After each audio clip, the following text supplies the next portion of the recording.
नमस्कार मित्रांनो, मी कैवल्य आणि अवान ॲग्रिकल्चरमध्ये तुम्हा सर्वांचं स्वागत आहे. शेतीसाठी वापरल्या जाणाऱ्या धाग्याबद्दल आपल्याला वेळोवेळी पडलेल्या प्रश्नांची उत्तरे आज आम्ही या व्हिडिओमार्फत देणार आहोत. शेतीसाठी सुतळी वापरावी की धागा?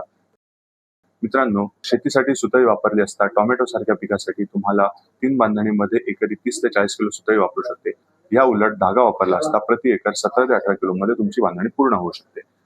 अवाना शेतीसाठी वापरल्या जाणाऱ्या धाग्यामध्ये 2 व्हरायटी उपलब्ध आहेत, अवाना समृद्धी आणि अवाना प्रबळ. 1 किलोमध्ये साधारणतः 1800 मीटर पर्यंत हा धागा उपलब्ध होतो. शेतीसाठी कोणता धागा वापरावा? 2 ते 4 महिन्याची पिके जसे की काकडी, दोडकं, कारले इत्यादी कमी कालावधीच्या पिकांसाठी तुम्ही अवाना समृद्धी हा धागा वापरू शकता. 4 ते 6 महिने कालावधीची पिके जसे की टोमॅटो, शिमला मिरची इत्यादी जास्त कालावधीच्या पिकासाठी तुम्ही अवाना प्रबळ हा धागा वापरू शकता. अवाना शेतीसाठी वापरल्या जाणाऱ्या धाग्याची वैशिष्ट्ये काय? अवाना शेतीसाठी वापरल्या जाणाऱ्या धाग्यामध्ये योग्य प्रमाणात UV स्टेबलायझर आहेत. यामुळे प्रखर उन्हातही हा दीर्घकाळ टिकून राहतो.